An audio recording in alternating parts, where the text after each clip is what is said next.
For the people on YouTube, if you guys want the uncensored version of this video, go on Rumble. Link is in the description. It's my Rumble channel that you can watch uncensored, which will some videos have drone footage that YouTube's just not going to allow me to publish. For you guys on Rumble, thanks for being here.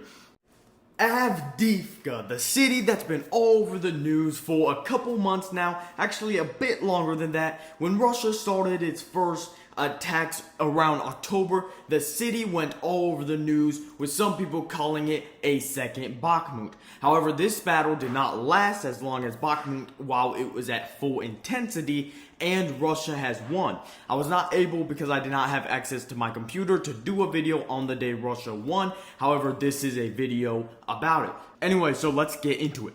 First, let's talk about what happened. So basically, we all know Russia has taken over Avdiivka. I'm not going to get into how they did, because there's a ton of channels on YouTube, like a boatload of channels that already have talked about it. I believe it's already established how they took it over. But now, since they have opened basically the gateways to Donetsk. And a lot of people say this is going to lead to the takeover of Donetsk. Now, remember with okay, there's some things you have to remember. We have to recall. A lot of times when a military wins a victory, such as Bakhmut, Avdiivka, or Kherson for the Ukrainians when they recaptured or liberated Kherson, or Kupiansk, people believe that the war is almost going to be over soon because this major victory that has happened. And that's actually not the case. Not saying Russia's not going to have a breakthrough, but likely we are going to see that the towns near Avdiivka, I'm going to butcher these names, Semikivka, Tonivka, and Toniki, and Lasojani, these towns like that, and Stobove are likely going to hold for a couple months.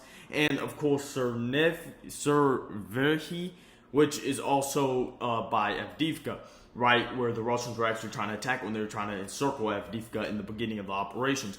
So these towns will likely last a long time. Ukraine is building fortifications.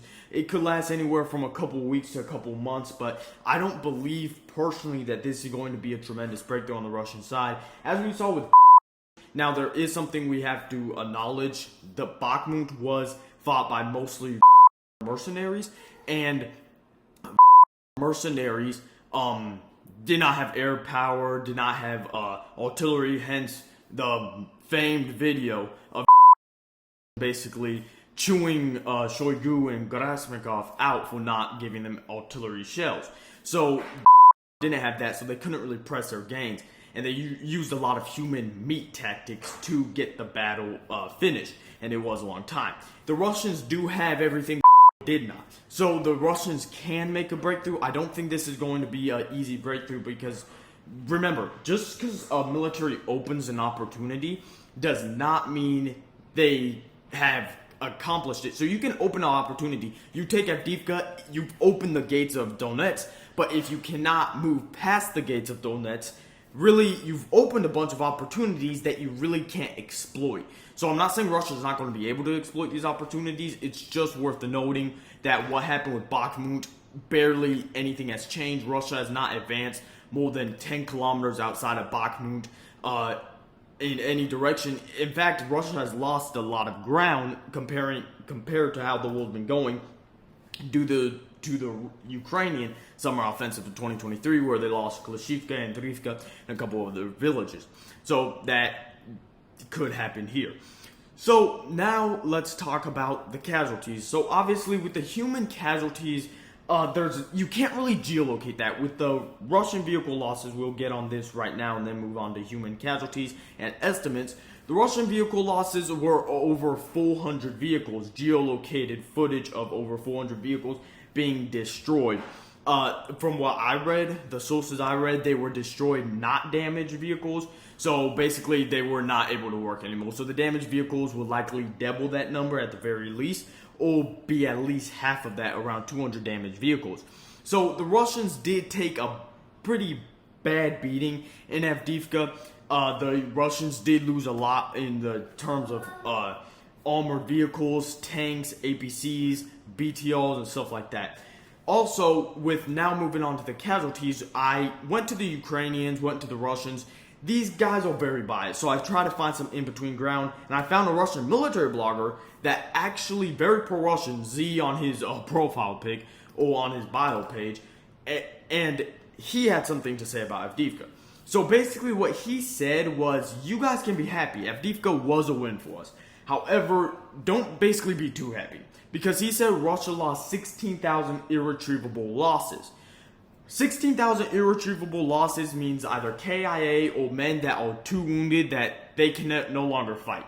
Never again, probably with the leg blown off, arms blown off, hands blown off, feet blown off, stuff like that.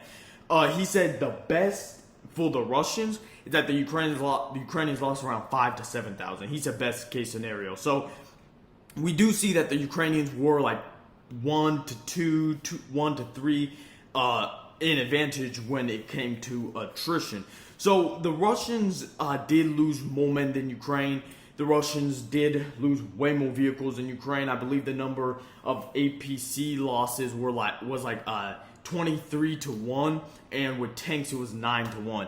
I am not trying to downplay Russia's success in Avdiivka. It's a battle that's been happening for 10 years, although we saw it intense phase in the beginning of October. So it's not a downplay. Russia did win this, and I would not call this a Pyrrhic victory at all. I don't believe it was that bad for the Russians.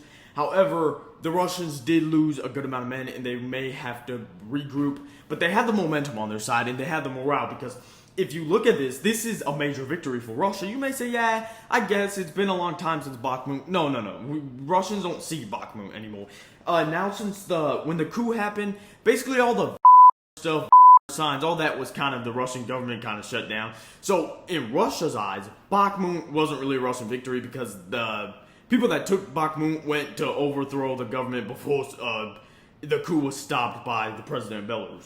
So Russia doesn't really see it like that. So this is a major victory for Russia, their first major victory in over a year and a half. So we had Russia take cities like Severodonetsk, Kherson, and places like that. However, Bakhmut was a major victory for the Russians, but they don't really talk about it now since the whole Wagner coup happened. So that's basically it. Now, obviously, again, this does open opportunities for Russia to move forward. If they are able to move forward is anybody's guess. I would make one statement about war, and it says war is very unpredictable. A lot of people predicted things. I predicted things, and some of it was right, some of it was wrong. So war is very unpredictable. A side could be winning, like go back to late 2022. Kharkiv counteroffensive, Kherson offensive, liberation of Kherson. The city. People thought, okay, Ukraine's going to win this very soon, and then we see the 2023 counteroffensive was a failure for the most part, and now we see Russia has a momentum again with the constant lack of supplies from the United States and Europe. So war's very unpredictable. Anyway, guys, if you guys like this episode, please make sure to follow on Rumble, subscribe on YouTube, like, comment your thoughts down below, and I'll catch you guys on the next video. Peace.